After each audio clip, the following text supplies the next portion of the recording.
આજે રાત્રિ દરમિયાન અમારી ટીમ સાથે ચોટીલા, થાનગઢ અને મૂળી વિસ્તારમાં જે ખનન પ્રવૃત્તિ થતી હોય છે એ ખનન પ્રવૃત્તિ અટકાવવાના ભાગરૂપે અમારી ટીમ સાથે અમે રાત્રિ દરમિયાન તપાસમાં હતા. તે દરમિયાન આજે કુલ 2 રેડ છે એ 2 રેડ સફળ થઈ છે.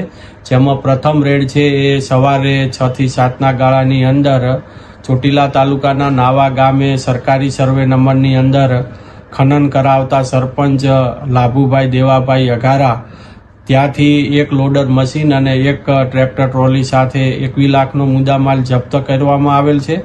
અને બીજી જે રેડ છે એ ગુગલિયાણા ગામ થાનગઢ તાલુકાના સરકારી વીડમાંથી ફાયર ક્લે જે ભરતા હતા એ ફાયર ક્લે સાથે એક લોડર મશીન અને 2 ટ્રેક્ટર ટ્રોલી સાથે 27 લાખનો મુદ્દામાલ, આમ બંને જગ્યાએથી થઈને કુલ 48 લાખનો મુદ્દામાલ, કુલ 3 ટ્રેક્ટર અને 2 લોડર સાથે જપ્ત કરી અને મામલાદાર કચેરી ચોટીલા ખાતે ખસેડવામાં આવેલ છે.